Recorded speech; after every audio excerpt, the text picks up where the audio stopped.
Thank you.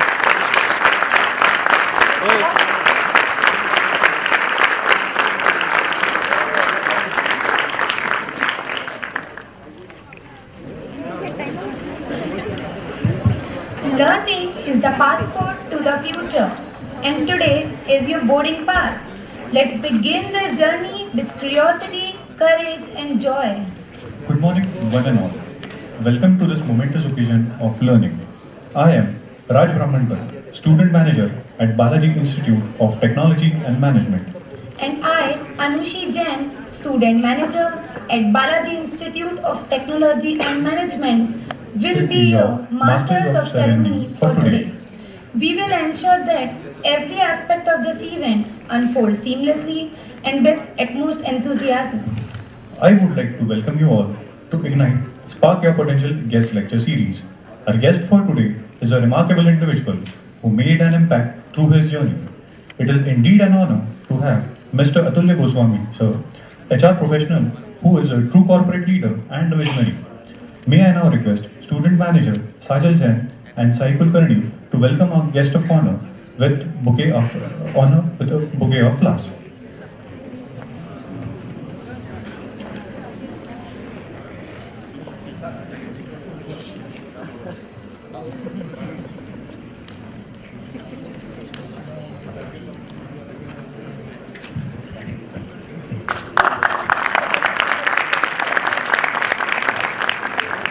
Thank you, sir. Sir, for us to thrive in a very competitive world, Sri Balaji University Pune has an excellent academic program with inbuilt rigor and resilience and a process-driven approach.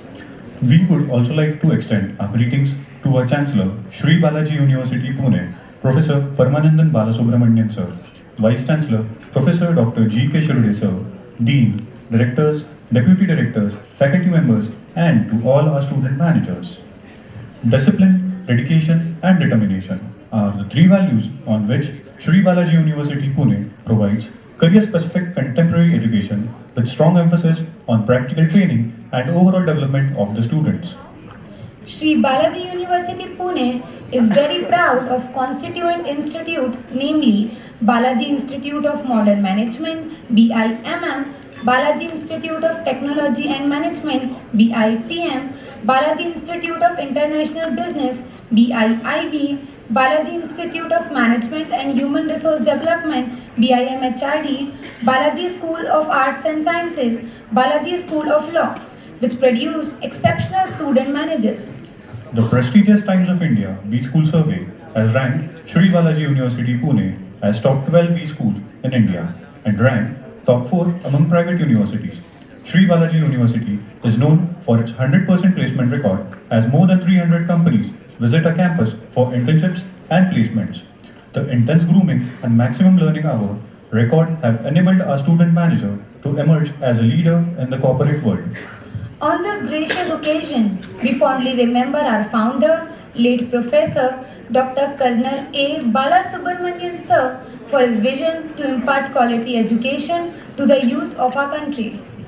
As we deep dive into the realm of learning, prepare to be inspired, uplifted, and driven to the new heights. May I now request our student manager, Sai Kulkarni, to introduce our guest.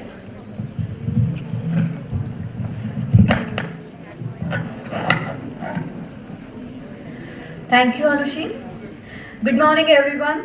I, Sai Kulkarni, Student Manager at Balaji Institute of Technology and Management, Sri Balaji University, Pune. It is my privilege and great pleasure to introduce our distinguished guest for today, Mr. Atulaya Goswami, a celebrated human resource professional, PNG alumnus, and one of TAPI's top 35 young HR leaders of 2022. He is also a certified executive coach, an influential LinkedIn creator, and a respected faculty member at leading business schools. With a career spanning top global organizations, Procter & Gamble, General Mills, Hero MotoCorp, and UPL.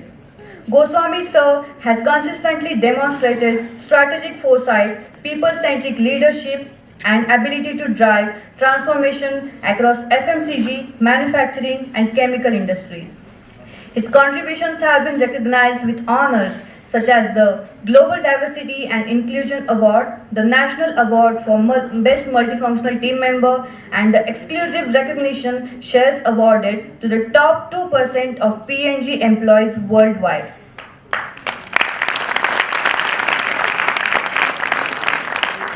Beyond the boardroom, Goswami sir is a thought leader, keynote speaker, and advocate for holistic well-being. We are indeed fortunate to have such an inspiring and accomplished leader with us today. Please join me in extending a warm welcome to Mr. Atulaya Goswami sir. Sir, the stage is all yours. Thank you. Hello. Hello. Hello. Audible? Works well? Perfect? Okay, excellent. I was told once they are done, I can speak on the mic. It was not working before that. Yes. All right, glad to be here today and good morning to all of you. Itna dhila. Good morning. Wonderful, wonderful. So I thought, as we connect today, first I want to start off by saying that I'm almost playing on my home ground today because almost 20 years back from today, I passed out from SCMHRD, which is again in Pune. So spent good 2 years in this city, enjoying my life and of course studying a bit as well. So did my B school here and then moved on to the corporate world, right? So I've tried to keep the topic slightly different for us today, and let's try and see something which kind of makes sense in the current scenario with all the things shifting so fast all around us, right? So the topic that I thought, and I'll be moving around so that we can interact more, is what we call skills of the future. Okay? And I'm very sure all of us want to know what are the skills of the future given the kind of complexities, world changing so much, so many things moving all around us. Let's talk about it in two contexts, okay? Let's try and understand what exactly is changing around us. Because at the end of the day, skill is a function of a role, right? The role will require a certain skill set. So let's try and focus on what's happening around us. What are the roles which are going to be, let's say, in demand roles in the coming days? I can share some nuggets from my HR space, which will give you a bit of perspective on what is it that HR leaders or business leaders or organizations are actually looking at today. What are some of the roles which will be stable roles? So the roles which are going to become much more strategic, which are going to be much more enabled through various things which we'll talk about. And also let's try and understand things which are not going to be there at all. Meaning things which are going to change, shift drastically in the coming days. So let's talk about that as well. And I want to leave you with maybe some top 10 skills, okay? Because if we start talking about skills, we can talk 100 things. I can give you a list of 200 skills. That may not resonate a lot. Let's leave you with top 10 skills which make a lot of sense. And pretty much I can assure you from my experience, at least in the last decade and off late of whatever hiring we are doing in the last 5-6 years, is what is going to hit home for you. So I want this, the group here sitting today to take back those 10 skills and reflect upon it. Because some of you would already have that, some of you would think about, hey, is this something relevant? And some of you may get that introspection of saying that maybe I need to do something about it as you see those skills. So I think job done for me, value creation for me today would be the fact if I can bring some introspection to say, I need to think differently. So look at it with a very open mind, look at things with the perspective on what's happening in the industry, feel free to ask questions. I'll be moving around, jumping around to keep you very active during the entire conversation. We are not going to use the podium, that's not my first love at all. So we are going to move around and have a conversational chat today around it, okay? So let's begin with that. Can I know the name of this individual? Who can help me with the name of the gentleman that you see on the screen in front of you? Let's see how smart we are. TPO up for grabs if we answer the right question. Who can answer the question? Let's see. Take a wild guess. American organization. Famous CEO of American organization. Can I hear the name, please? Who is going to answer? TPO question. Guys. Who said this? Raise your hand. Yes, say it loud. He is Jack Welch. He is Jack Welch. Who is Jack Welch? Founder of Double click. CEO of General Electric CEO and founder. Alright, so founder or MD and CEO and a person who transformed that organization. So, today if you think about General Electric as an organization, one book that I strongly recommend to all of us, Good to Great. If we've not read that, we should pick up. That's about companies who've been around for decades, who've survived the Great Depression, COVID, blah, blah, blah, blah, blah, all sorts of economic cycles, and are the most successful companies today. Happens to be a CEO from one of those companies. He starts off by saying, if the rate of change on the outside exceeds the rate of change on the inside, the end is pretty much near, right? The end is near. So, isn't it so true about the scenario today? What are we seeing around us, right? What is the dreaded little word that starts with T that we are seeing these days? Transformation. Oh yes, I was not thinking about technology. There's one more word with T for which the Russian, Ukraine. Oh yes, of course, tariffs. Yes, tariff and technology. Both the things are kind of creating a lot of threat around us. 2-3 years back from now, COVID. Yeah. Many of us are lucky to be sitting here and doing our MBA in person. Let's ask Geetu ma'am on, how was the experience almost 3 years back, right? Everything was so virtual. I remember doing a session for us virtually that time. Students did the entire course sitting at home and probably some of the time which they spent in the institutes. So things were so dynamic, right? And that's the reality of today. That's how it is. Tariffs can create so much of situation around jobs, it can create so much of situation around geopolitics, economics, everything can happen. But the bottom line is, can we do anything about it? Yes ma'am, can we do anything about it? If we read this statement, can we do something about it? Sorry for putting you on the spot, but feel free to answer. There is no wrong answer. Can we do something about it?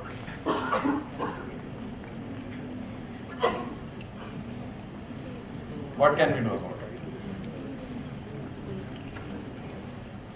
Nothing is impossible. I love the statement you make. But at the same time, if this change exceeds faster than the rate of change inside, then we definitely can't do anything about it. But if we choose to build those skills, but if we choose to build those areas which we need to do, then of course we can do something about it. And maybe today we'll touch upon some of those things which we can do about, something about, right? Let's talk about that as well.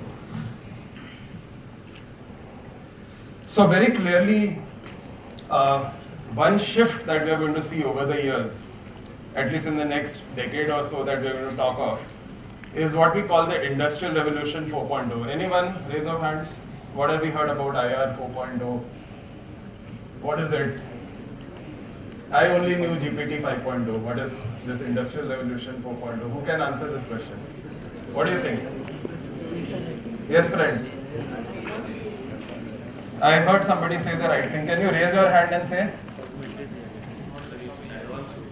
Sorry? Advance? Subset of that. What is the larger picture?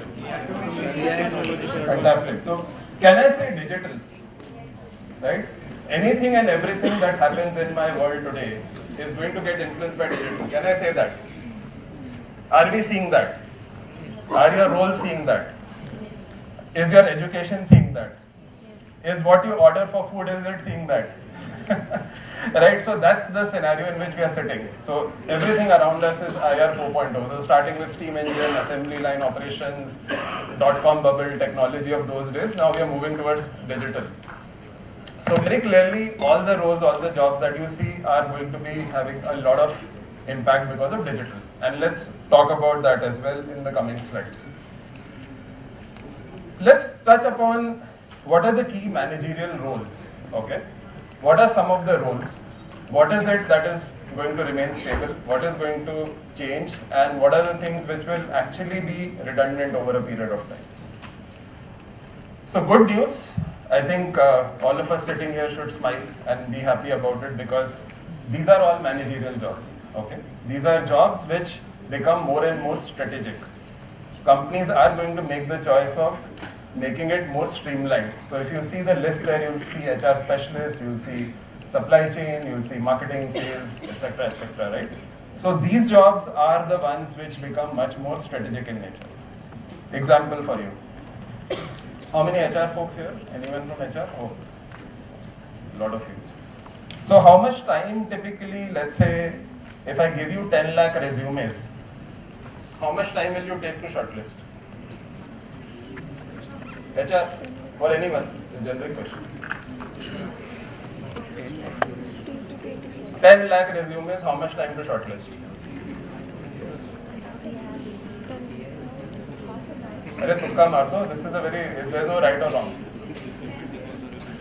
10 days, 10 years, 10 months, 10? 10? 10 minutes, and what if I say 10 seconds? Depending on the resume. Can happen, right? Can happen, right? So somebody who's hiring for campuses, why would the person sit and shortlist 10 lakh resumes? So a person would say, let me go to Balaji, let me talk to students, let me do some equity building, let me build relationships, let me build partnerships, let me be more strategic, right? I'm not going to spend my time in non-value adding activities, and that is the scenario which the whole industry is seeing shifting big time actually.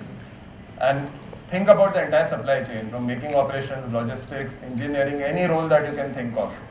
Or you can think of anything in the sales, marketing domain, HR domain, operations, everywhere you'll see huge amount of digital coming in and making these jobs much more strategic in nature.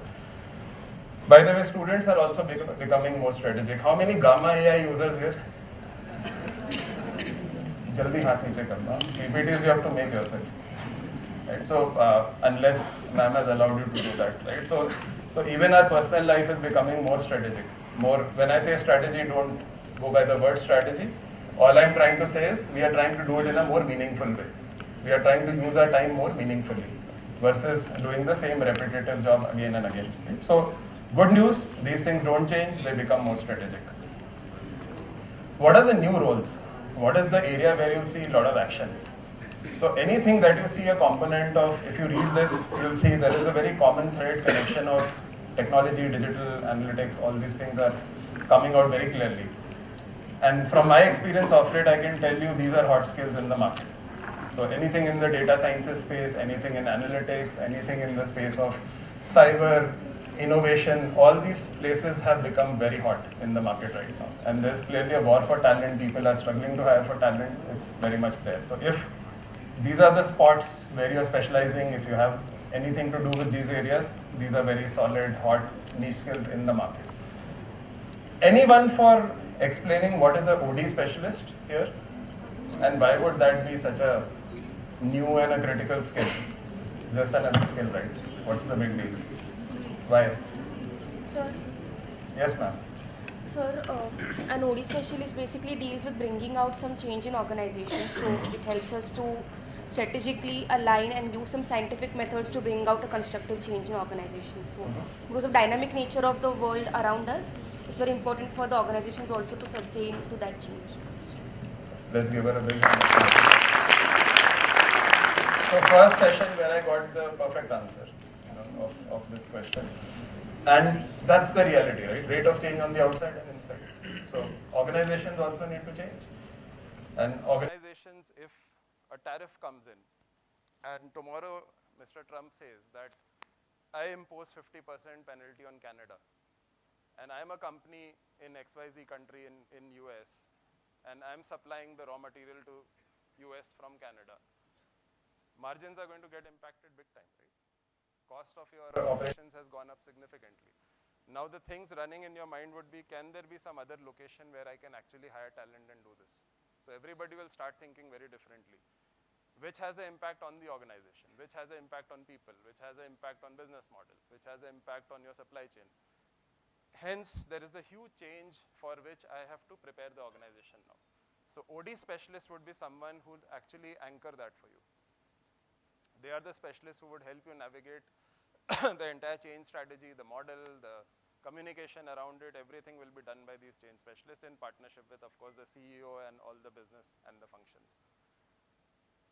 The most favorite word these days, which I'm very sure all of us have heard in many sessions here, upskilling, right? Very, very important. Hence you see L&D or training and development, because, and it's a myth actually a lot of times that organizations will spend a lot on upskilling. They will to some extent. Upskilling is your baby. Because from my experience, I can tell you when changes happen in the organization, when restructures happen in the organization, a recent one happened in some place. What was that place? What happened in TCS? How many? We remember all the numbers so well, right? Did they tell them 1 year back that we are going to ask you to go? In no likelihood, right? And in all likelihood, without obviously getting into TCS, these things would typically happen with people who are not, because things will change. So hence, the journey starts from the time you are born on upskilling,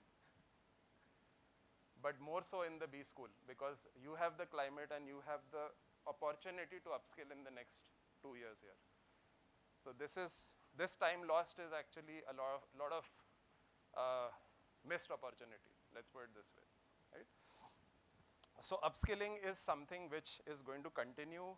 It's your baby. I don't want you to think that organizations will do that. Organizations will spend on L&D, on learning opportunities, everything they will do. But if things don't play out, so we just had one dialogue while coming inside. So they were asking me that, can we hold your back? So what did I say? Sir, what did I say? You were wanting to hold my back, right? I said something. So idea sabko? So everybody is responsible for their own journey in life. We have to upskill ourselves. It's your baby. All right? Next one is your user experience, right? So think about a Zomato, right? Everybody is using it right now, or any app for that matter. The moment you don't like it, it is like just a swipe out of your life. What's the big deal? There has to be a lot of user experience. All these things become critical. But what are the redundant roles? What are the things which are not going to be there at all? Things which are not going to be around. Every time I go there, the voice starts blasting, hence I'm avoiding it. Sorry. Let's try. What is the common pattern that you see there in the list? Kuch similar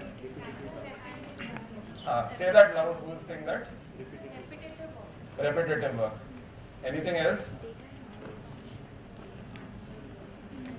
The strategic element is lacking. Is lacking. Who said this? Sorry, I know. Strategic element is lacking. Is lacking. Repetitive. Can it be automated? Yes. Can it be done by AI? Can it be outsourced? Right? Now think about it holistically, and I think this is the mental model I want all of us to stay with, right? So whether you are an operations person, HR, marketing, sales, any specialization sitting here today, the mental model today is how productive can I be as an organization? We are not going to implement anything because we like it. We are going to do anything because it is going to be a business reason, and it is going to bring in more efficiency. That efficiency could be driven by technology. That efficiency could be driven by outsourcing. That efficiency could also be driven by what we call the gig economy. Anyone? Yes, ma'am. What is it? You gave your nod first. So it's like for temporary purpose, we do hire an employee. After the completion of a particular project, that candidate resigns. So, as in freelancer. Freelancer coder. Can be that, right? Do I need a permanent? May or may not, depends. So options are there, right? They were not there 10 years back. So we are in a skill economy or whatever you want to call it, where all this is the reality. So the mental model that we have to think, we are all B-school grads, we are going to build strategies for the companies, we have to think big, we have to think different. We have to see how is my narrative, how is my conversation, how is my mental model going to make me more efficient as an organization. That's the value add that I bring, right? If everybody can do the same thing, what's the fun? That's the differentiator, that's the skill which you have to pick up. So hence, this goes out, nothing remains. It's already going out, it's going out fast. Agentic AI, nobody spoke about that, right? Heard about agentic AI? Yes. HR business partnering, has anybody heard about this word? Three-letter word. Have we heard about agentic AI in HR business partnering? No. So there is a agentic AI sitting right next to the HR BP saying, अच्छा तुझे data crunch करना है ना, मैं कर देता हूँ. अरे तुम्हें एंगेजमेंट सर्वे, एम्प्लॉय सर्वे होता है ना कंपनीज में, तुमको उसका एनालिसिस करना है, मैं कर देता हूँ ना, स्माइल. अच्छा, oh, you want to know what is the L&D score in your organization after a training program? Do you want any help of last 10-year programs on which were the most effective ones? मैं कर देता हूँ यार, smiling. That's the reality. So companies are moving to agentic AI, and this is just a HR example. So folks sitting in other functions, don't worry if you have a sales agentic AI, if you have a marketing agentic AI, if you have a creation, content creation agentic AI, supply chain AI, everywhere you can have that, right? Which essentially means that even your operational part of the job is going to go out wherever you're going to sit in actually, eventually. So if we don't get to those skills and framework model, there is going to be some challenge going forward. Right? So that's the thing for us to look at. So in the words of John Naisbitt, if you follow him, what he says is, most important skill to acquire now is learning how to learn. That's what we're going to do today. Let's focus on top 10. And in this world of clutter, in this world of so much of information, what becomes critical, what becomes important is very, very focused areas which we need to think of, right? And forget the left and forget the right, focus on the middle one, right? So those are the spaces where we are going to see continuous assessment from organizations, we are going to see continuous focus from hiring managers, continuous focus coming from business leaders to really test on these areas. And we'll think about some of them, we'll talk about some of them with some examples, all right? So what are those top 10? First one, emotional intelligence. You can read it, but can somebody give me a very layman answer, which a puppy can also understand? What is the meaning of emotional intelligence in your mind? Yes, man, you're interested in answering? Take a wild guess.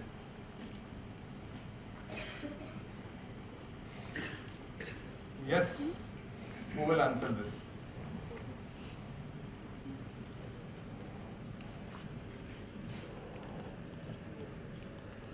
Yes, ma'am. You want to answer? Anybody? Yes, ma'am. Please. Go for it. So being aware of your emotions. Okay. I mean, say more.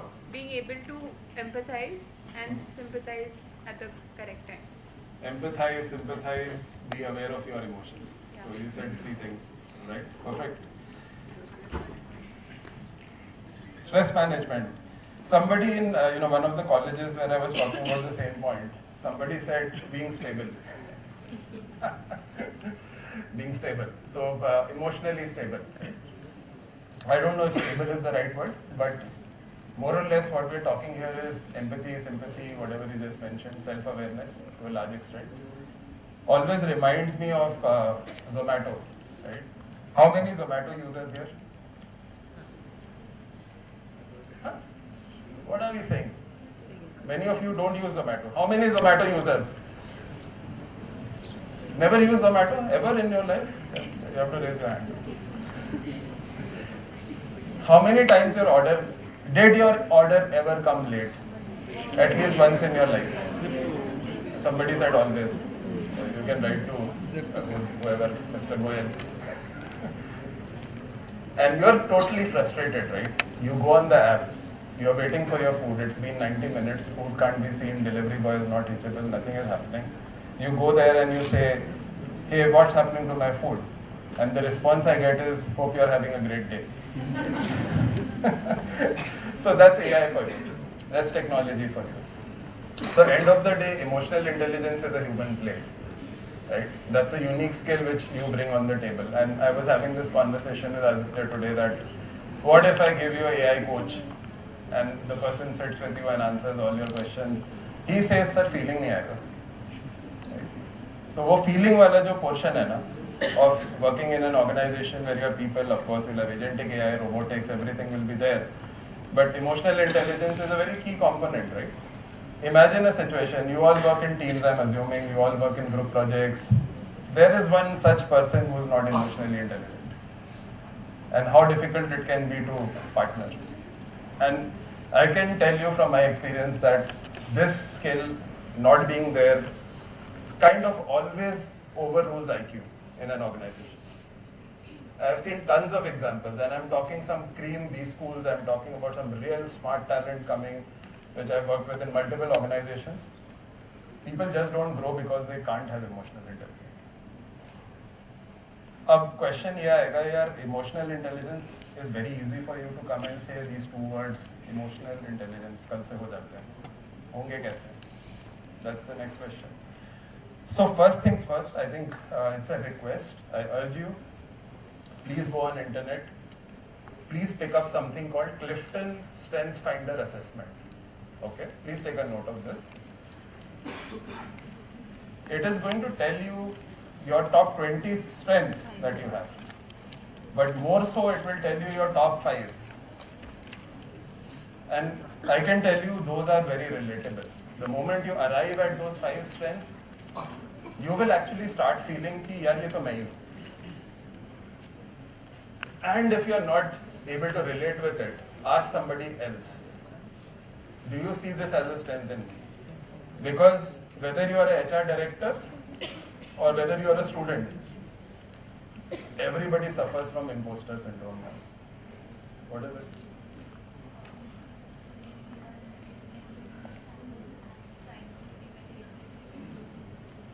Am I good enough? Am I that good? Do I have it in me? Tool will tell you. Right? And it will be a super relatable tool. And it will help you answer one very favorite question of a lot of interviewers, which is? Tell me about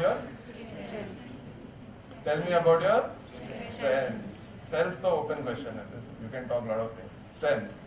And it will be super relatable, right? And the interesting part about that is it will make you self-aware. Because if I'm not self-aware, forget about being aware about other people. That's the starting point for me. To become emotionally intelligent, I have to be first self-aware. मुझे तो पता हो मैं क्या हूँ. So that's a good starting point. I encourage you, take that, do a debrief. There is a book which comes along with the assessment. Book will explain each and every strength. So it could range anything from being strategic, analytical, focused, input, intellect. It could be tons of strengths. So there's a definition of, it could be communication, it could be something else. There's no right or wrong. Your strengths, you may be different from her, she may be different from you, you may be different from her. It's your unique strengths which you will get to know. So that's one thing which I would strongly encourage.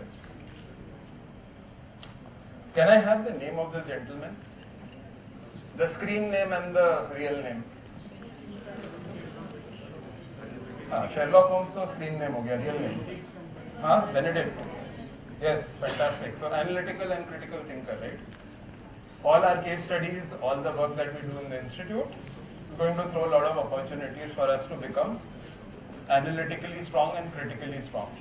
Meaning, we have to look at things with the perspective of solving almost a crime scene. By not watching Netflix, by solving case studies.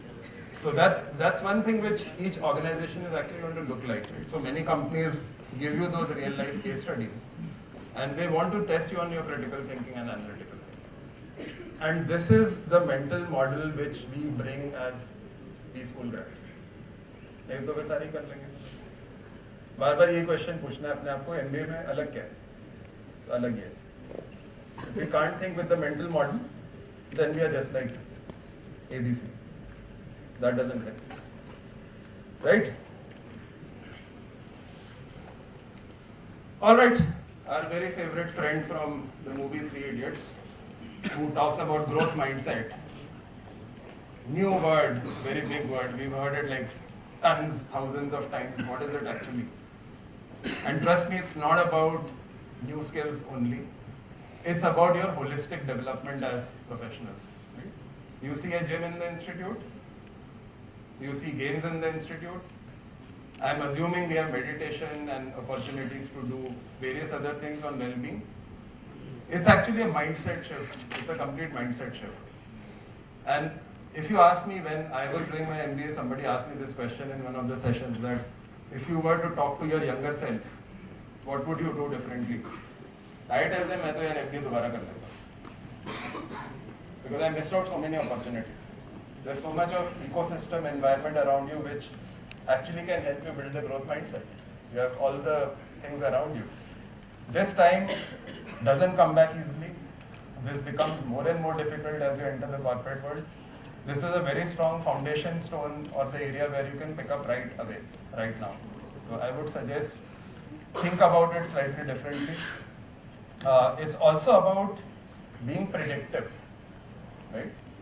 And being predictive means, are you really networking and connecting in the industry outside? I'm very sure most of us are on LinkedIn right now. We are talking to industry experts. So one world is my inner world, which is what I study inside the campus. The second world is what's happening in my external world.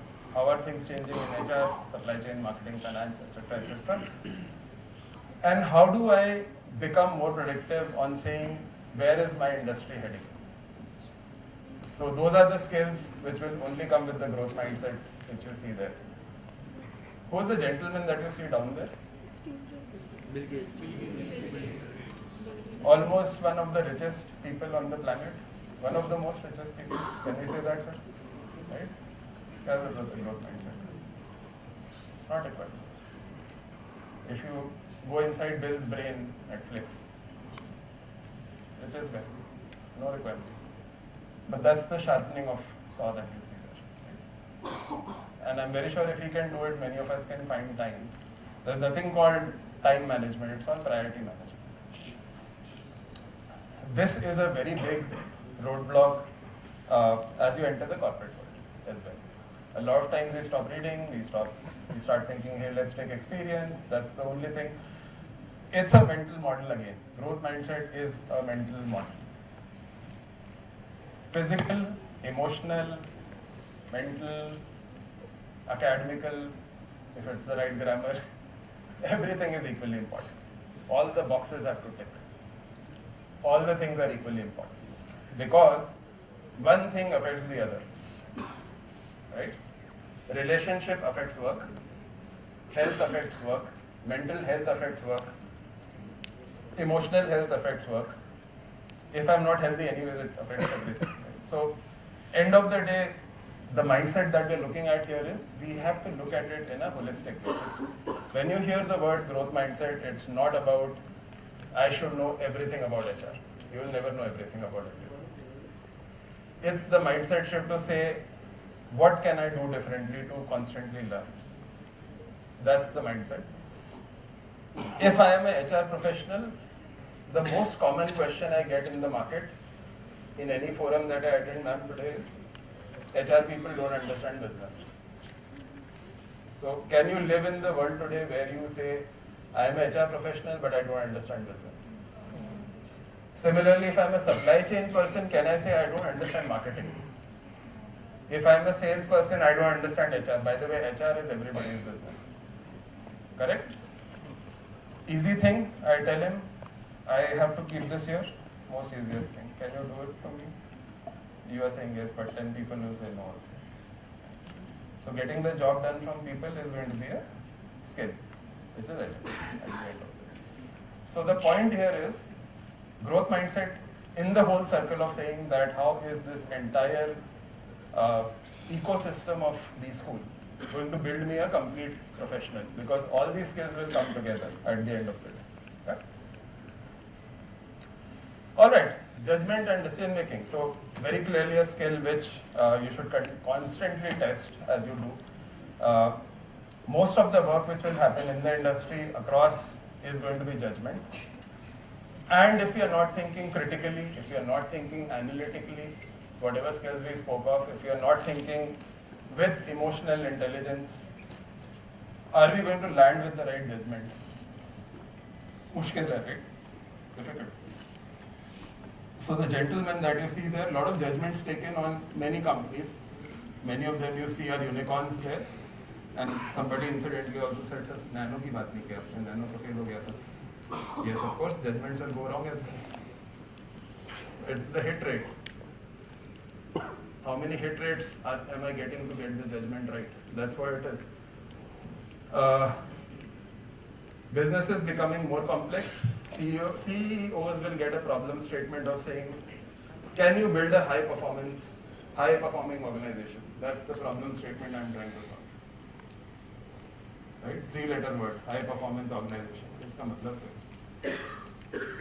So it's a very ambiguous problem that we're trying to solve. We are going to have all sorts of ambiguity around us as we enter. Nobody is going to say A plus B equal to C problems to solve. So as B school grads, we will be expected to work with a lot of what we call areas which can be very ambiguous, solutions which can be very ambiguous. So how do I get there? Right. So all these skills will get us to think in a very different way, and you'll see there is a combination. Every skill is kind of linked in a way. It doesn't work independently. It can't be I'm very creative, but I can't be emotionally intelligent. It doesn't work. I'll have great judgment without critical thinking. It won't happen. Can't happen. Even if it happens, the hit rates will change over a period of time. Right? So it's all linked. All right, famous movie. Who has seen this? Everybody has seen this. You have seen it now. You remember the face-off between the boss and the salesman at the end of the day? What does he say? Not the interview. Interview was the funny part. End. Right? Can we remove this from our the arsenal called interpersonal communication skills from the organization? Never. Any organization that is going to come on campus is going to look at this. And in the words of Mr. Ranbir Kapoor and Rocket Singh, he says कि sir मुझे number समझ में नहीं आते. I am not an analytical guy. I don't understand numbers, but I understand people very well. Okay, and when I understand people, numbers automatically happen. So it's about interpersonal skills. Tons of examples from my factory days. Just the hand on the shoulder of my technician to get so many agreements, to find so many solutions. How many of us talk to each other anymore? Isn't it a new skill now to talk to people, right? We have also experienced scenarios where we stay in the same room but we WhatsApp. So this skill is not going anywhere. This is going to be one big skill which any organization is going to look for. And remember one thing, when you enter an organization, agentic AI is just one subset. We are going to work with people. We are going to work with peers. We are going to work with senior leadership. We are going to work with external environment. Everything is going to be there, and I think at the end of the day, it's going to be a function of how you talk to people, how you build those skills. So that's another software area which you can think of, right? Now one would question and say, why Elon Musk in this photograph? Is this person the best example of interpersonal skills? Just finding such related with something it seems, right? Why do you see him there? Not purely because of interpersonal, but also because of influencing skills, as you call it. SpaceX, Tesla, mission to Mars is not what we are able to think. He is able to think about it, and he is able to go in that direction and make you also think about it today. Right? The fact that we sit here and talk about him shows the influence which the person can carry. And these are the skill sets which will play a very important role as we enter the industry. And I will keep on going back to the mental model, which I keep saying that these are the things which will differentiate you in terms of skills. Otherwise, we are just another A, B, C. We are not going to be different. This is going to be a differentiator. All right. I think he's a very famous person. I don't have to talk much. We all know who he is, and we may have seen a lot of examples in various PPTs about him. But I can tell you that isn't he an example of almost all the skills that we are talking about? Complete persona in a way, ma'am. Huh? What do you think? Kind of. Emotionally intelligent? Why do you say that?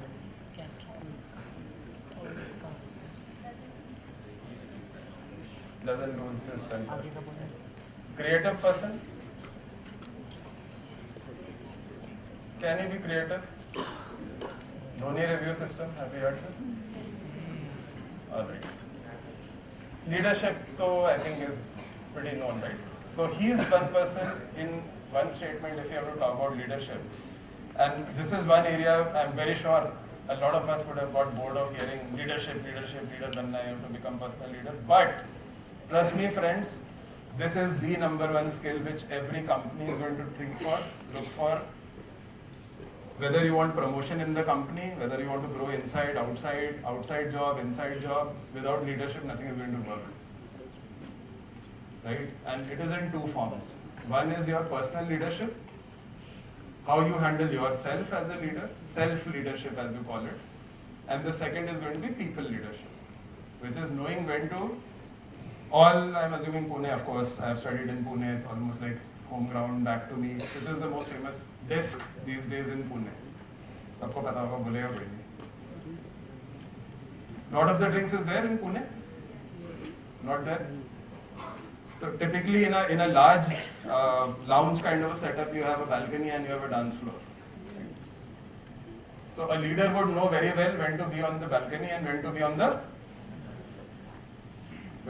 dance floor, which means India versus Sri Lanka World Cup final, what happened?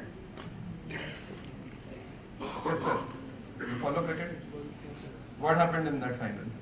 Mumbai, Wankhede Stadium. Dhoni finishes off in style, but many things happened before that. What happened?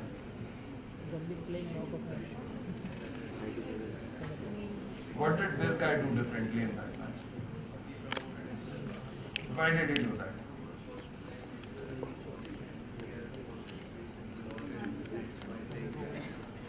So classic example of being on the dance floor, right? So he knew very well that this situation warrants me to be on the dance floor. So the answer what's your good name? Aditya said that Dhoni actually promoted himself in that match, if you remember. He used to be like 5 down, 6 down in the order. And he could see Yuvraj Singh is struggling, and Atulaya Goswami was a famous Sri Lankan bowler. He's on top of the game. India has lost Sachin, India has lost Sehwag. I watched that match live on the ground.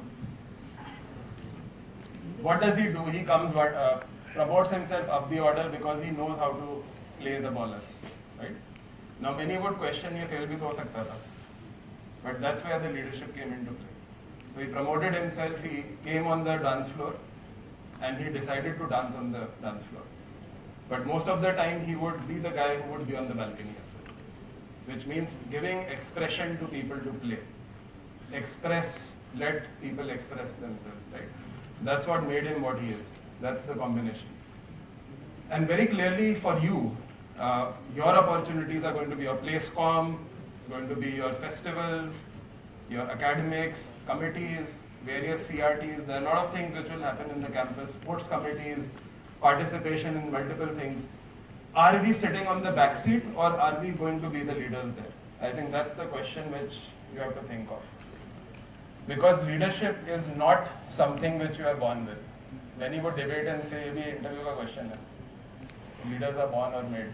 Sorry. Everybody puts themselves in situations to lead. Because if those situations don't happen, you don't become a leader. And the expectation here is, in the organization, companies are looking for leaders. Because what are you going to do at the end of the day? Right? You're going to lead a function, lead few people, lead the entire organization, lead the entire region, lead the globe, depends on what your potential is, right? Can anybody tell me the difference between performance and potential? Take a wild guess. Performance versus potential.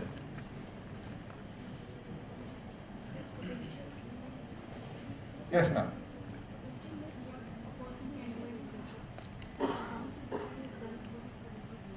Perfect. Let's give her a big hand. And the ingredient of potential, by the way, is emotional intelligence. And the ingredient of potential intelligence is drive for success. Right? And the ingredient of potential is collaboration. So if these three things are not going to add up, life may fail. Because things are going to be difficult in the organization. Because performance is going to get you the job, potential is going to let you stay on the crease, play the test match, play the long innings, be the leader at the end of the day, right? So remember, so I'm just fast forwarding everything for you here. What you're hearing today is what people hear 5-6 years down in the organization. They learn with mistakes, they commit mistakes, they fall, they learn. Today you have the opportunity to know these things coming from an HR professional, that this is the reality of organizations. You're getting an opportunity to become more predictive, because this is how the entire ecosystem works in an organization as you enter. Right? So anybody who's worked here before? Anyone with work experience? Relatable, not relatable, similar? You were in HR, which function now? Sir, I was in healthcare domain. Healthcare, what role? Sir, medical transportation. So this is just to make you more alert and more proactive. Creativity, right? So now one would debate and say that, hey, abhi to mid journey aa gaya, wo bhi aa gaya, meta maybe you can do creativity. Sorry, this is not the creativity of imaging. This is the creative, your USP of what you can bring on the table. What creation you bring on the table. And Apple is one such example, right? So Apple talked about creativity with engineering. Engineering was never a creative field as such, right? So they brought in the whole scope of creativity along with engineering. So that's on creativity. Next one is diversity and cultural intelligence. And the reality of today is we are actually going to work in an industry where we have cultures which are fairly diverse, right? We are going to work with different generations. Gen Z is here. We are going to work with multi-generational workforce. We are going to work with most likely Gen X, Gen Y, Gen Z. What other diversities can you see in an organization? How many people from North India here? How many from South? How many from East? How many from West? So demographic diversity, right? So different people from different parts. It's already there. We are sitting in our industry.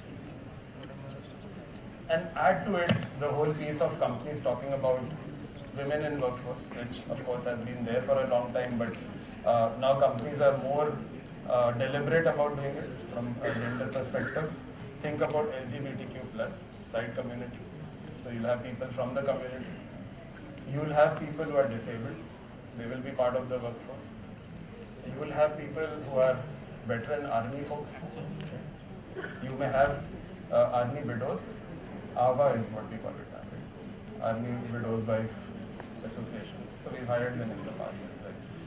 So imagine, the whole ecosystem in which I'm operating as a professional. I've got to be culturally sensitive. I've got to understand that there are different people who work in the organization. And one book which I strongly recommend if interested is a book called Cultural Dexterity. So it teaches you about how do you work with different cultures. And I've seen things falling apart. Sometimes we just don't get it, And I'll give you a very simple example. One of the factories I was working for, we had women technicians there on the shop floor. And one of them was pregnant and she had to go on mat leave. So she comes to her line manager and says that, sir, I would be going on mat leave because I'm expecting a child. So the first reaction is, oh shit, Now what will I do? That's the reaction. So it gave a very clear indication that there's a lot of cultural tuning that needs to happen here. So I think we've got to be very sensitive about these things, and organizations are very sensitive about it. There are now laws around it which compel you to go in that direction. But forget the law. I think if you're not sensitive about understanding where we are going to work, we are going to struggle, because these become what we call the derailers. You have heard this word, derailer? Derailed from the train track. This is what it is, right? So important skill to be mindful of. And if I have to pick up digital skills, I would say these are the 6 areas to really think of. And this is your enabler for your journey for, let's say, next 3-4 years at least, if nothing changes. Because I clearly remember a year back when I took on a course on AI. This was, maybe you guys follow him on, he does a lot of Facebook ads. Web of Sisinthi? Yes. Heard this name? No? So he sells a lot of AI courses, picked up that course. I still remember learning Midjourney that time, which is your image generation app. Today I see the advertisement which says, forget Midjourney, use something else. So that's the magnitude of change, right? The pace of change. 1 year down, nobody wants to do, like people are deselling the same app which used to be a big hot thing almost a year back, right? So areas to pick up for user entity, big data, IoT, cloud computing, digital marketing, of course, is one space which is big. Anything in the space of app and web enabled markets, machine learning, these are some of the areas to, if not have expertise on, at least understand, because these will have influence in your own jobs as well, right? This is very clearly going to influence everything that you're going to do.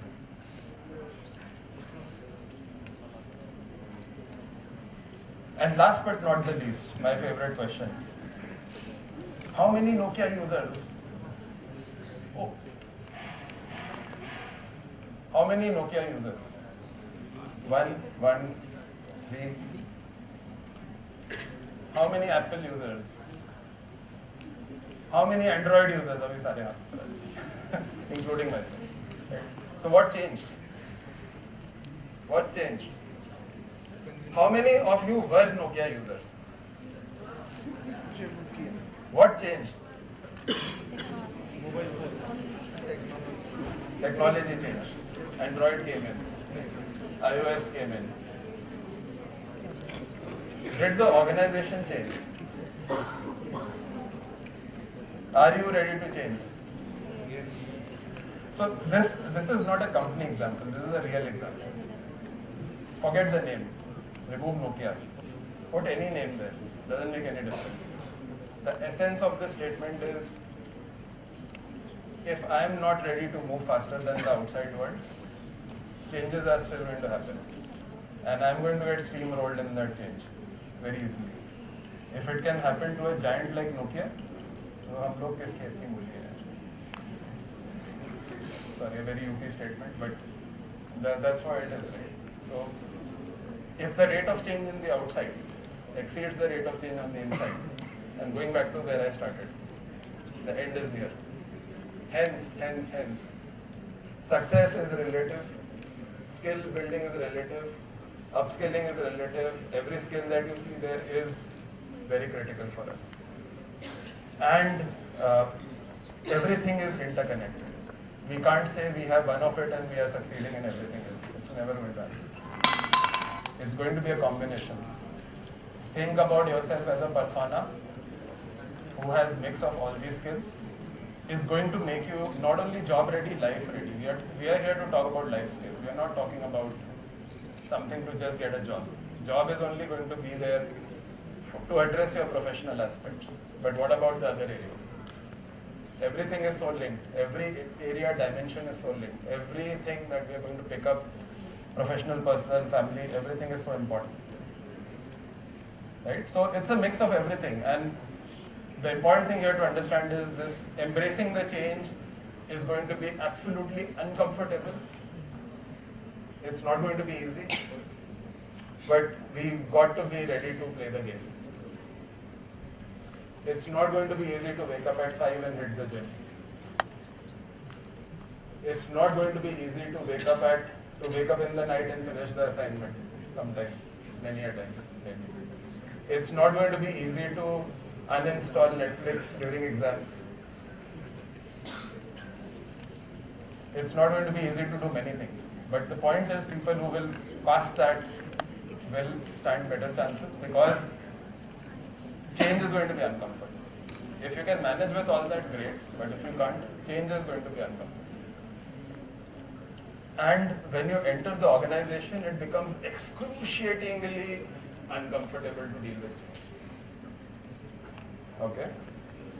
Do you think TCS, when this happened, was it an easy change to adapt to? Think about those 12,000 people. And think about the lakhs of people who are staying back. What are they thinking right now? जो गया वो तो गया, जो रहा वो क्या सोच रहा होगा? क्या सोच रहा होगा? मेरा नंबर ना आए, ऐसा बोलूँगा। You're saying मेरा नंबर कब आएगा? मेरा नंबर कभी भी आ सकता है, और किसका नंबर नहीं आएगा?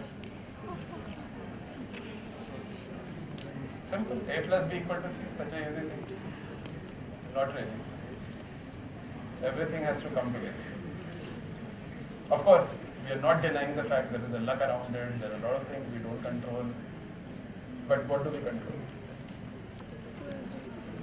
What you control is what you control. Right? So that's where I'll end the session. My idea was to just give you an idea of what's happening in the external world. Very humbly share with you on what HR professionals, various people in the industry are looking for, asking for, and also try to show you some long-range perspective to say that if this is how things are going to change going forward, and can we be as predictive as possible? Even if we pick up one of this and say that if this is making you think that ये मैं थोड़ा अलग कर सकता हूँ, and if you are on that journey, I think my job is done. That's why I'm here. That's the only thing. Right? So thanks so much. Happy to take any questions. I think we have.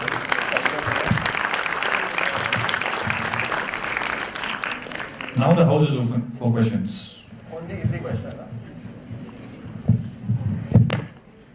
If there are any questions. First question is always the most time-taking one.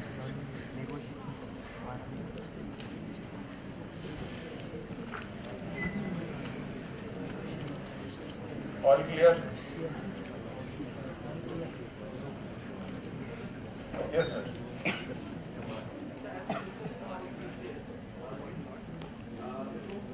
At the time of layoff, CC closure for it, and all this, all we got to know that we have to upskill it, we don't have to skill it. But on the other hand, some companies, like PC companies, startups, the employees of those companies were upskilling, were doing their hard work, doing smart work, and all these things. But the result of PC, as a result of PCS, those companies stop the results of those hardworking employees, or smart employees, or upskilling employees. So those employees are not directly possible and not the part of PCS.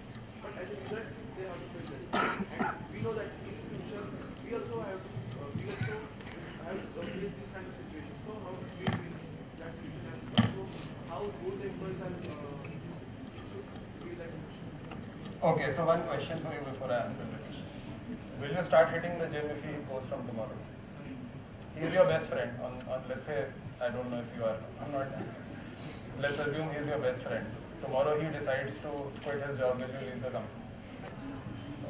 When will you leave the company? So when we talk the industry relative example, remember one thing: companies always compare, and they always try and predict the same word I'm going to use again and again. That if a large giant like this is doing, is there something that they are seeing which could potentially be wrong? And can there be some headwinds which I am going to see in my business because of that, right? That could be a possibility. So I become more cautious as an employer. Coming to your question, I think what you can do is continue to know what your areas are, what your domain is. So two things that we need to look at, of course, we spoke about many skills here, not going to repeat them again. Second portion is your functional depth, so the area in which you are, how much are you upscaling in that space.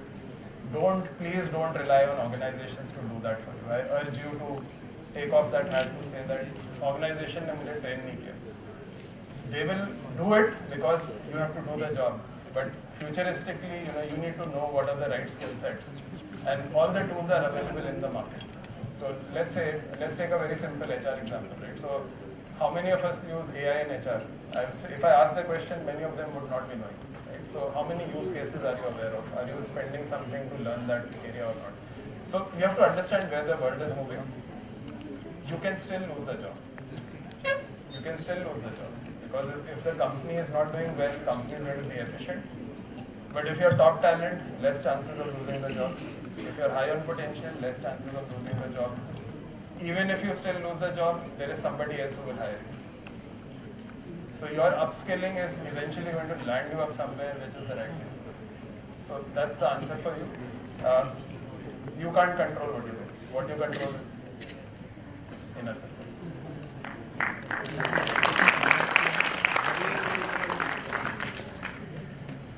Yes, ma'am. So, my question to you is, we know that we have to upskill, but we don't know which are the skills that are going to be. So, this is for the present, but what about the future?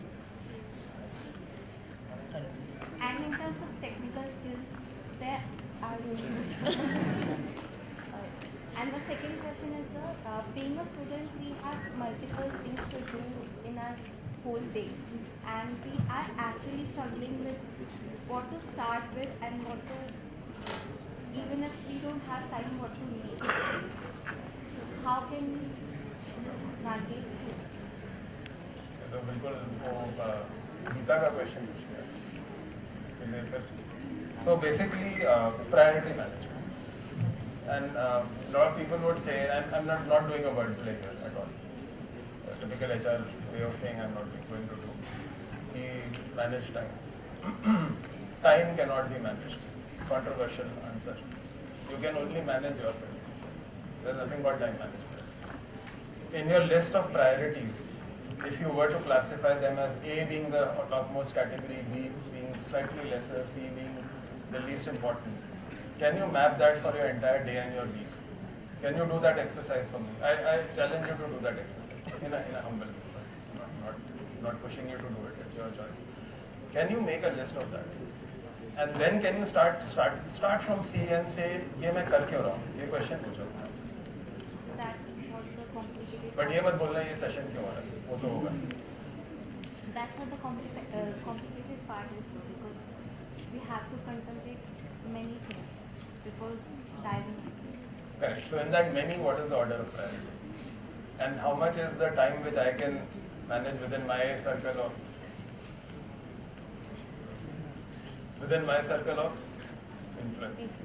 Circle of concern, circle of influence. Concern I can't do anything about. What is it that I spend time on which I can manage better, which I can control? I'm very sure I have a Sunday around it. I'm very sure I have few hours around it. I'm very sure if I drop certain things, prioritize certain things, I can figure out. And would always ask the question on why am I doing this? So I'm giving you a very corporate example of when we design processes, we look at it from point A to point B. Step 1, step 2, step 3, step 4, and कई बार ये question आते हैं कर क्यों रहे? So I think that's the reset, the mental shift and the reset. Time बहुत है. Question ये priority का. Now the most common mistake, lousy answer which we'll hear a lot of times is, I can't focus on my health. Time नहीं है. Let's understand कि उसकी वजह से ही तुम्हारा productivity 4x होगा. So where is that 20% which is going to give 80% of the results? Can I step back and at least put a list of 10 things to say इसमें से हट क्या सकता है? And क्या double down हो सकता है? This will sound very theoretical, but this is what it is actually. This is the reality. And whatever 4 boxes we spoke of, you leave one box, we are in trouble. If not today, tomorrow. Right? Controversial example. Yuzvendra Chahal. Heard the name. Right? Was out of IPL for some time. We all know the reason. We are not going to go there. Right? One dimension of life impacted very badly. Does it not impact the other dimension? It does. Very much it does. So I urge you, 4 blocks, where am I? What is in my control? I can't change her session from 1 hour to 30 minutes, but what can I do in my control is what you control. I think it will be a game changer for anybody. Same rule, same set of same discipline, same nonsense every day has to be done. That's it.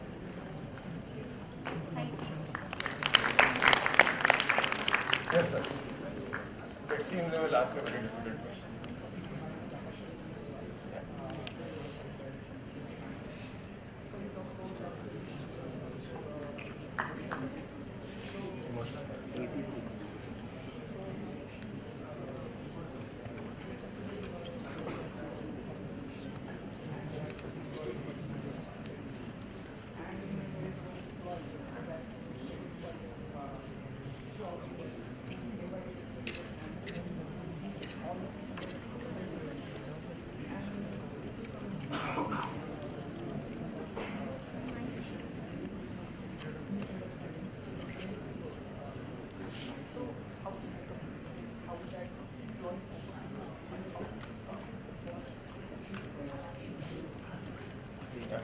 So I think his question is, I think most of us wouldn't have heard the question. Did you hear it?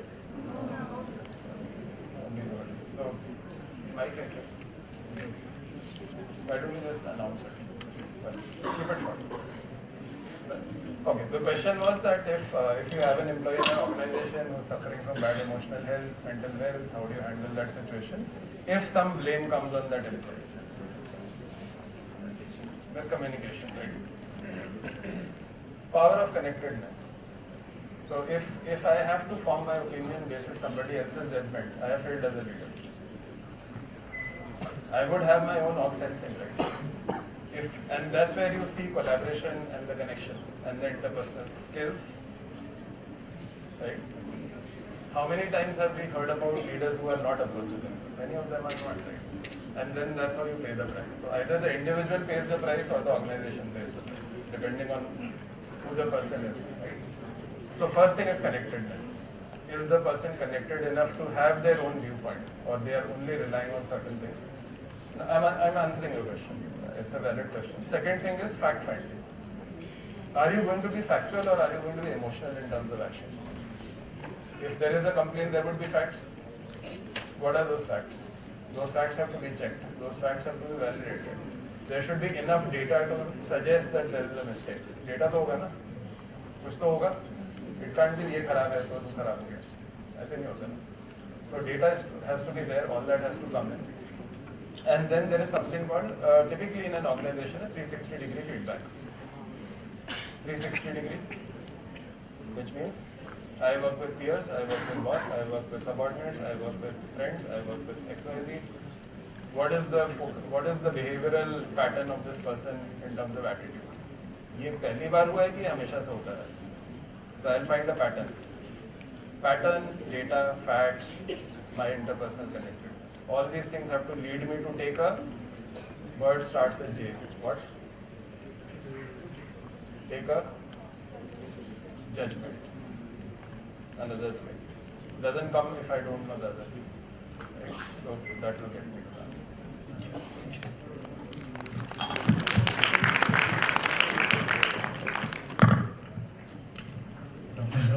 My name is Gokul. I'm specializing in finance. So my question to you is... All finance guys in first row.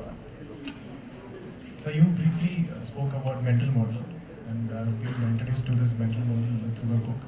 So at present, self-help gurus and everybody are creating their own mental models. And so I think that's the way they make money also. So it seems very... I'm not getting anything from this. So sir, in your experience, which mental model you find very interesting and which everyone should inculcate in their own life when they get into corporate and then when they get out of after 5 o'clock kind of thing? Great question. Thanks for that. And I don't know if I can answer it to the best of my abilities. I'll try to take a stab at it. So personal पे बात में आएंगे. Let's talk business first. For me, my personal tagline is HR #means business. That's my personal tagline. And for me, the mental model for anything I do in life in my profession starts with business. Professional I'm talking. If I'm going to think about wearing the hat of a business partner, I'm going to wear the hat of business. If I'm wearing hat of hiring somebody, I'll wear the hat of business. If I'm wearing the hat of being a L&D professional, compen men, salary, well-being, kuch bhi, everything, the first question is, what is the business going to get out of? Right? Now, many of us will say that, hey, why not people first? You are a HR guy. But is business, if people are there, business is equally important. Right? Business has to deliver results for people to also thrive in the organization. And it's vice versa. It's always the other way around. So I think the question that I ask myself a lot of times is, the business aspect is one very clear mental model. So a lot of times we tend to struggle that, hey, and I'm giving a very real example of a learning and development professional, a training person in an organization. And if anybody aspires to go in training, this is a very good mental model. What is the first question that they ask the business guy at the start of the year? Sir, what are your training needs? My question would be, what are your business challenges? Narrative changes. And business challenges will come to training needs. And the credibility I built with my business. If he starts saying, hey, my gross margin is down by 10%, my team is not collaborating, my biggest challenge is my top leadership is not sticking around, I'm losing 20% people, I have no women in top leadership team. I have a lot of answers for my learning needs. Right? The narrative, the shift in the question itself is going to give me a lot of different things. So first mental model in my professional setup, for anyone, and this is not about HR again, so this is about the mental model. We are all business leaders at the end of the day. So if we are not bringing that business mental model, you will be seen as a supply chain professional, you will be seen as a HR professional, you will be seen as a sales professional, but not a business guy, right? Not every sales guy becomes the CEO. Not every marketing guy becomes the CEO. Not every HR person will become a CHRO potentially, right? What would differentiate? Please wear the hat. What would differentiate is the mental model. So that's on the professional front. Personal, I am not a sales guru, sir. So I'm not going to give any theoretical gyan here at all. My way of thinking is I have to focus on different aspects of my life and try and balance my priorities around it. I don't know if that's a mental model or way of operating or way of working, because what I've understood about myself is that dopamine is linked with many things. And even if one goes haywire, it affects me very differently. And if I do one thing better, I do the other thing 2x better. So for me, it can't be one way of, I don't know what those self-gurus are really talking, I don't, except maybe Vivek Vindra I listen to sometimes. Quite a character, if you've heard of it. But honestly don't know the answer. For me, it's going to be a balance of multiple quadrants of life, as we call it. And I think a very strong priority management. And now when I'm thinking back, I think one thing which I bring in the mental model is what can be the new skill every year which I can achieve, if every year possible, try and focus on. And not necessarily only a skill related to your job. So last year, now these days, I don't know if you're listening to astrology, and a lot of podcasts are happening around astrology. So that kind of piqued my interest, and I kind of started reading the houses and all that. Those are during COVID, picked up something on technical analysis, started reading charts. You're a finance guy, you love this answer, right? So CA Rachna Rana did. Know her very well. So followed her videos, bought some courses, and started following some more influencers, learned analysis, made some money, 20% CAGR. Not joking. Purely on knowledge from YouTube and of course Rachna Rana. So I think it works. Somewhere I feel you have to push the bar a bit. If we don't, situations will make us go in that direction. And that's a very excruciatingly painful process and a very painful change, because then it's not your choice. So I feel the choice can be made much earlier. that answers. That's the only.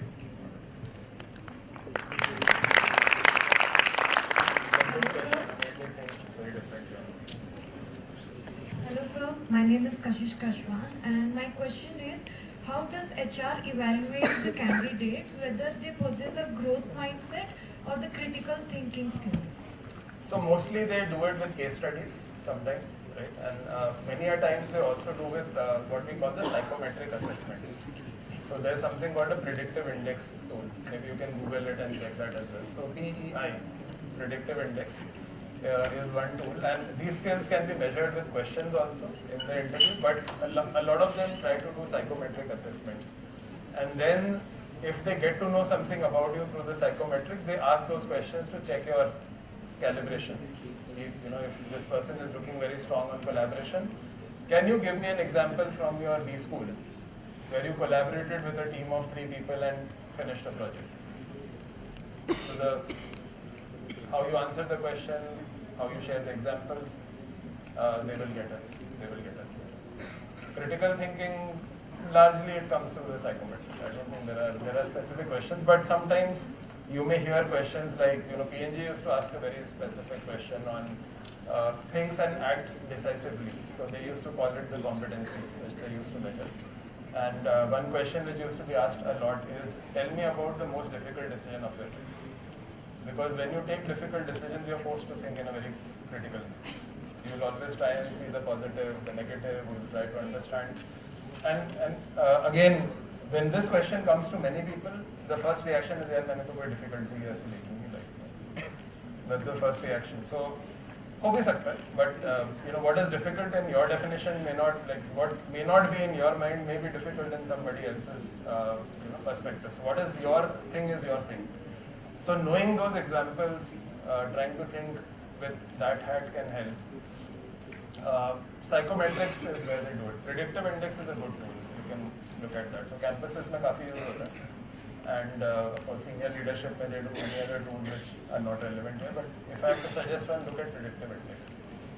Difficult decision making, teamwork, collaboration, examples of teamwork, collaboration, examples of personal leadership, people leadership, will in all likelihood also give answers on critical thinking. Because when you take those decisions, they are never easy ones. They are not easy decisions. You think positive, you think negative, you think all aspects and then come to that. That exactly is critical. How do you think? They are checking your thinking. Context, action, result. One tip for all of us, interview, context, action, result. What was the situation in which you were? What action did you take? And what was the outcome which was delivered after? Sir, I was part of our campus organized an annual festival called ABC. There were 10,000 participants coming from different B schools. Case study competition, context. I was appointed as the leader of this case study challenge. I was leading a team of 5 students. I was trying to do all the preparation around it. It required branding, promotion, communication, cost, financial, XYZ, other things. Result, 10,000 people attended. Feedback score of 4.5 out of 5. Got this much funds, this much publicity, social media coverage, XYZ result. We are about to close the house with one last question.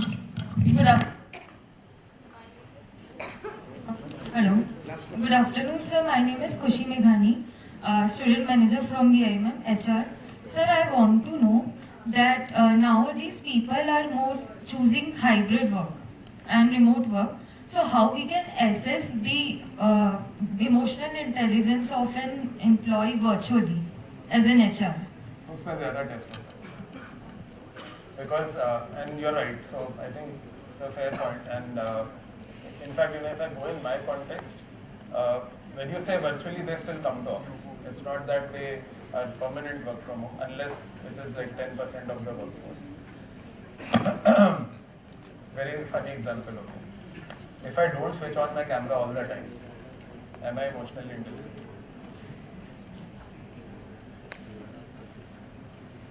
Many people do that.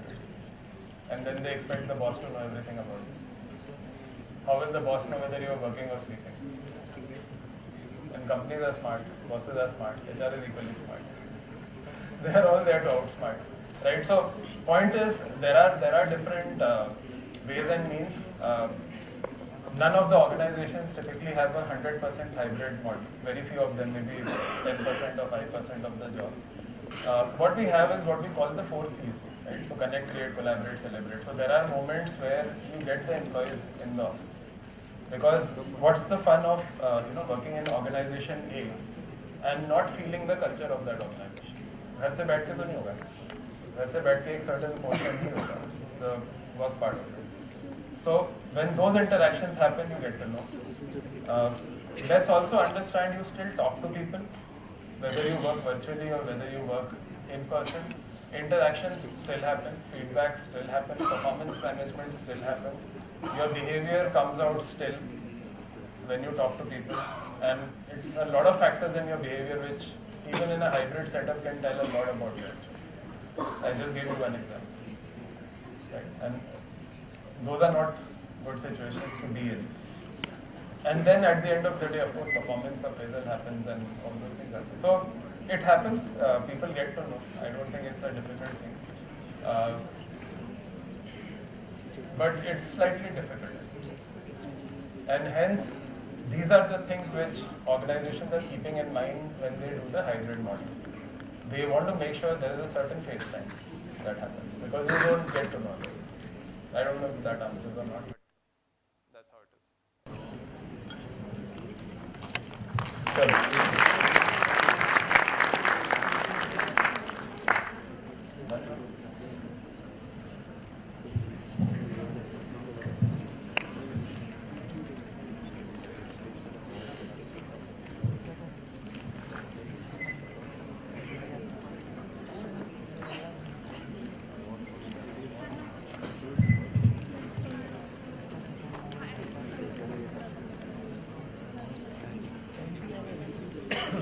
Thank you, sir.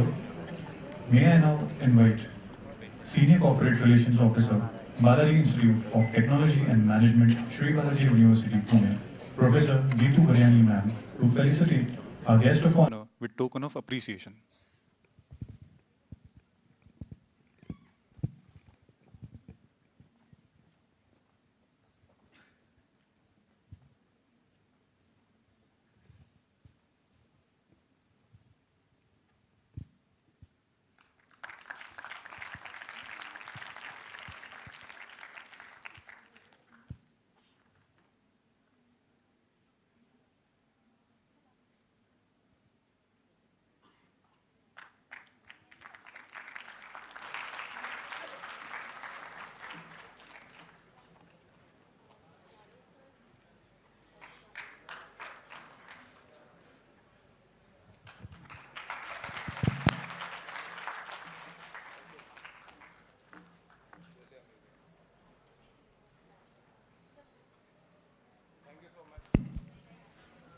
Thank you, sir.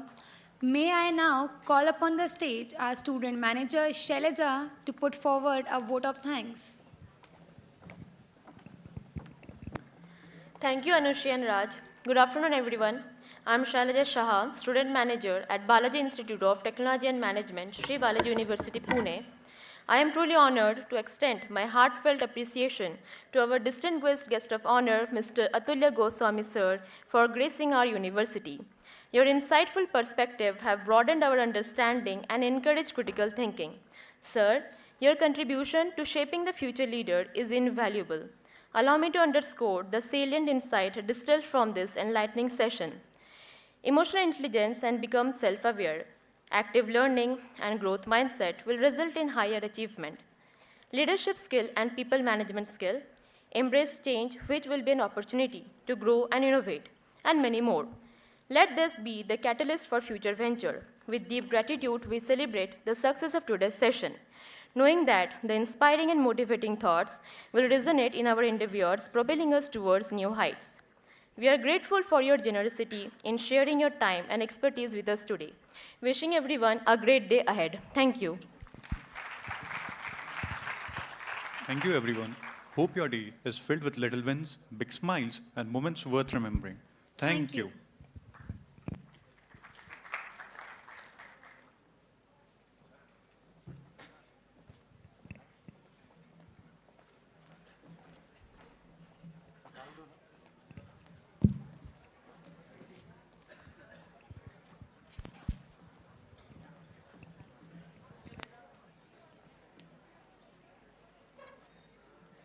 Students, kindly remain seated just for 5 minutes.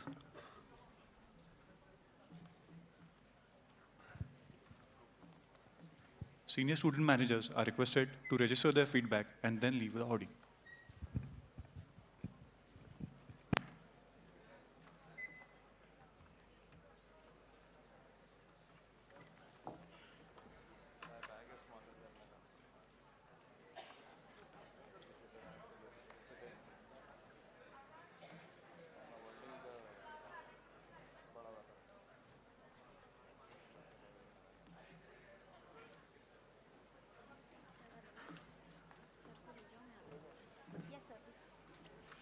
Thank you. See you.